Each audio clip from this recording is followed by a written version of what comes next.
You know, my friends invite me to play stuff with them all the time. You know, they say like, oh, you should play Fortnite, you should play this game, you should play that game. And usually, while I will sometimes buckle, I usually find that my enjoyment is purely because I'm playing with friends.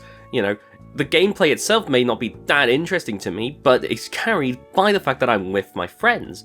So when I say that R.E.P.O manages to hit all the right spots, you know, not only am I having great fun with my friends, but I'm having great fun with the game at the same time, that alone should probably put across that I am absolutely about to give this game a glowing recommendation. So if you're unfamiliar with R.E.P.O, basically it's a game where you and a bunch of friends have to go around these different locations and collect valuable items.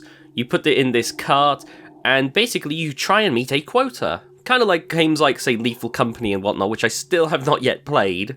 Sometimes in levels there can be multiple quotas to fill. I've seen it go up as high as 4 quotas in a level.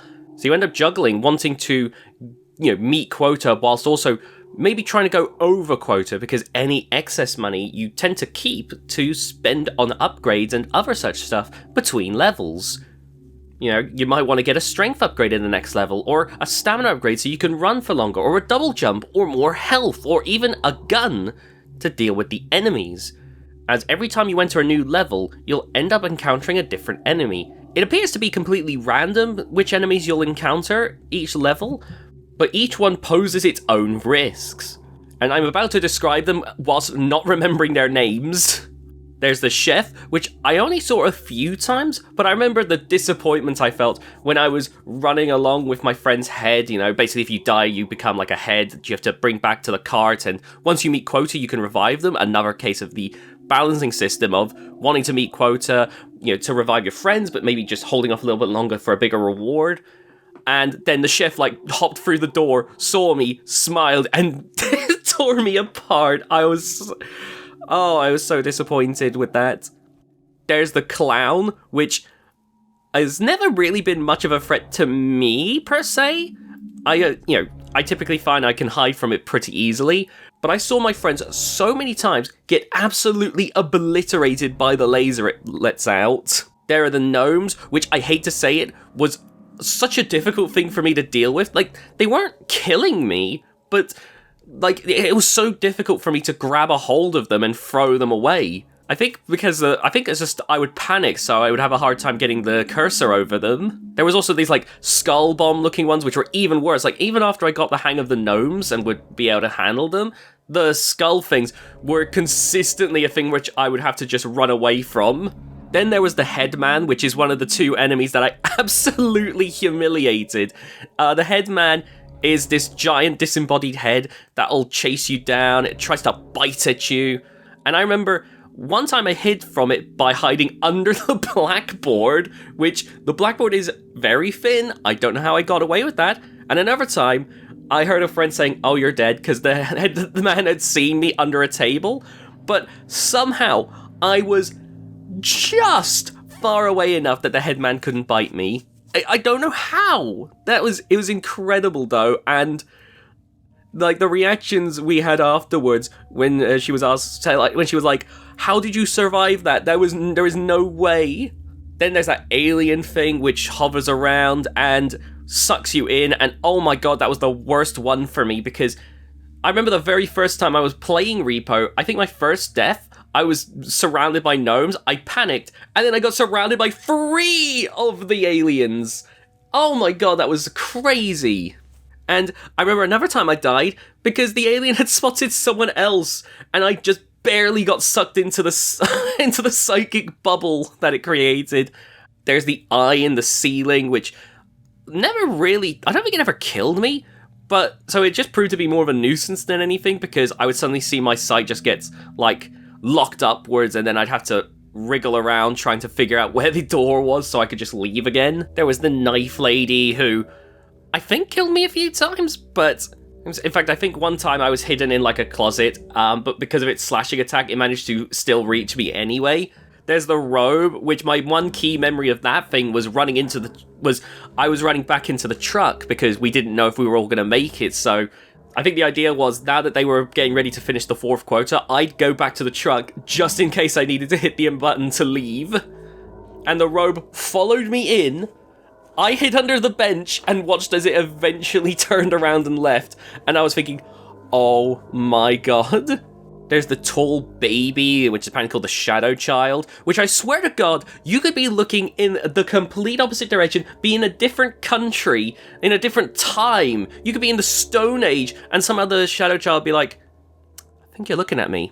Then there was the Spewer, which I just kept calling the Sperm Cell, which, to be honest, never posed a problem for us. Like, it would latch on, but we all kind of was like, okay, well, that's a thing. So we just avoid the one that was talking in the really low voice until it was gone, and then we just continue. There was the Trudge, which is this slow-moving, really scary-looking, like, entity. And I remember one map, I swear we had 2 of them, which was wild. There was this thing called Animal, which I only saw once, and in it, it walked up to me, and then it walked away. And then finally, my favourite enemy, the Huntsman. And let me tell you, I made that enemy my bitch. The amount of time... So this enemy relies entirely on sound. You know, if you're walking around or running around, it will immediately lock onto you and shoot. If you even talk using the in-game voice chat, it will lock onto you and it will shoot. Apparently, it even uses the text-to-speech, but I'd never seen it until we were all collected together, and because one person's mic wasn't working, there was a lot of text-to-speech being used, and the Huntsman was firing erratically, and I nearly got shot in the crossfire. But he can't see, so what I would commonly do, one thing I started doing was, at one level in particular, I was the Huntsman's biggest op. Like, I was sneaking up to it, I would call it gay, dodge its shot, keep sneaking up to it, and I would keep doing that. Like, I would just keep calling it gay and dodging its shots. I went up to it with a grenade, and I blew it up. Like, I remember there was, like, some doubt that I'd actually be able to do it, because I'm not the best at this game, but I did. I blew it up. It was incredible. There was even twice in my gameplay session where I was running through a level, and then I'd find out that the Huntsman was in the next room. I was practically kissing the Huntsman on the lips, but right as he shot, I dived and managed to avoid its shot. It's so fun messing with the Huntsman. The craziest bit about it really is that I'd gotten so used to how to avoid certain enemies like this that that some of my deaths wouldn't even be because of the monsters. It's because I would, like, fat finger the keyboard and end up just dying to the stupidest things. One time I was backing out and I fell into a pit.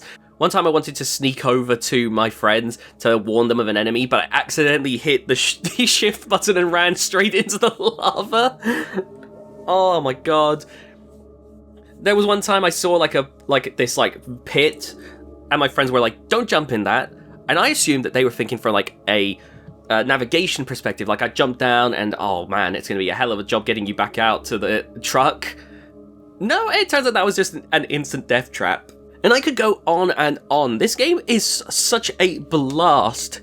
And as for getting the items, well, it's quite simple really. You'll go through, you'll usually find small items that are worth a little bit of money, like an ocarina worth 500, but it's often the valuable items that can be a bit more of a hassle.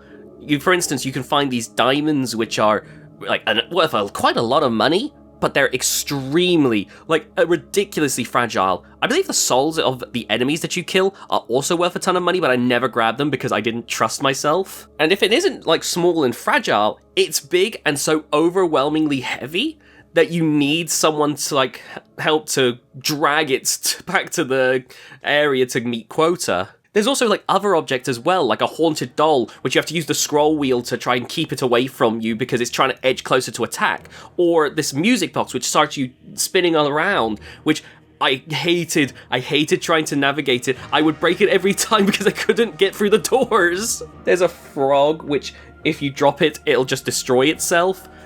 Speaking of, one annoying thing is the monsters oftentimes will destroy your stuff if they walk into it. I remember one time we ended up losing because we straight up because I think the last person realized, oh, we don't have enough stuff to meet quota anymore, do we? I'm sure that there's probably something that makes it so, if you look hard enough, an item will get pulled out of, the game's backside to help you, but we realized, oh, we're truly screwed now. But that's kind of what makes it fun. The fact that you do have to play it carefully, work as a team, and try to adapt to the random assortment of enemies. You never know which map you're going to go into next. You never know which enemies you're going to have to deal with. And so you kind of have to plan on the fly, which I think personally makes it a preferable experience to, say, games like Among Us. Like, in Among Us, you have to, like, work against each other a lot of the time. Whereas I feel like a game like this, where you have to work together and rely on each other's strengths, I think that can be really cool. Suffice to say, R.E.P.O is a rare instance of a multiplayer game that I will probably be gladly playing with my friends for many times to come. With a colourful variety of enemies, some fun levels to traverse, with you never truly knowing what's going to be around the corner, I gotta say, I highly recommend checking out R.E.P.O for yourself.